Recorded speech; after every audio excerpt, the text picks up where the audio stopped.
Hello my guys, രാവിലെ തന്നെ വീട്ടിലെ കട്ട പോസ്റ്റ് അടിച്ചപ്പോൾ മാതാജി വന്ന് പറഞ്ഞു, മോനെ ഒരു സാധനം ഉണ്ട് പോയി കൊണ്ടുവരുമെന്ന്. പിന്നെ ഒന്നും നോക്കിയില്ല, നമ്മൾ കുളിച്ച് മാറ്റി നേരെ ഇറങ്ങിട്ടോ. ഇറങ്ങിയപ്പോൾ തന്നെ ഒരാൾ എന്നെ കൊണ്ടുപോകുന്ന ചോദിച്ച് നടക്കുന്നുണ്ട്. നമ്മൾ ഒറ്റക്കായതുകൊണ്ട് തന്നെ നമ്മൾ സ്കൂട്ടറിലാട്ടോ പോകുന്നത്. ആദ്യം നമ്മൾ കാർ എടുത്ത് പോയാലോ എന്ന് വിചാരിച്ച് പിന്നെ മൈലേജും കാര്യമൊക്കെ നോക്കിയപ്പം സ്കൂട്ടറാണ് ബെറ്റർ. അങ്ങനെ നമ്മൾ വീട്ടിലൊക്കെ പറഞ്ഞതാ നേരെ നമ്മൾ ലക്ഷ്യസ്ഥാനം വിട്ടു പോയി. അങ്ങനെ നമ്മൾ പോകുന്ന ബൈക്ക് കുറച്ച് പെട്രോളൊക്കെ അടിച്ചിട്ടോ. നമുക്ക് മാത്രം പോരല്ലോ, ബൈക്കിനും വേണ്ട കുറച്ച് എനർജി. ഈ ബൈക്കിൻ്റെ മെയിൻ പ്രത്യേകത എന്ന് പറയുന്നത് മൈലേജ് ആട്ടോ. 50 ആണ് മൈലേജ് വരുന്നത്. അങ്ങനെ നമ്മൾ ബൈക്ക് മേലെ കുറച്ച് നേരം ഷോക്ക് ഇട്ട് നമ്മളെ ലക്ഷ്യസ്ഥാനമായിട്ടുള്ള നിലമ്പൂർ നമ്മൾ എത്തിയിട്ടോ.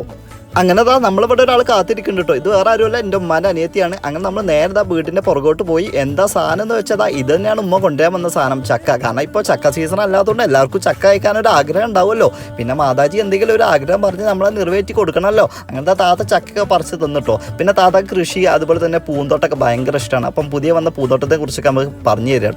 അങ്ങനെ അവിടുത്തെ വർത്താനോ കാര്യങ്ങളൊക്കെ കഴിഞ്ഞപ്പോൾ തന്നെ ഉച്ചയായിട്ടോ.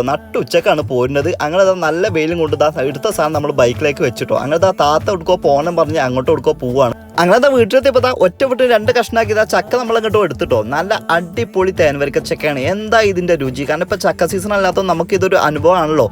അങ്ങനെ വീട്ടിലെത്തിയപ്പോൾ വീട്ടിൽ വൈകുന്നേരം ചെറിയൊരു പരിപാടി ഉണ്ടോ. ഒന്നുമല്ല, കാരണവര് ചെറുതായിട്ടൊന്ന് പ്രവാസിയാൻ പോവാണ്.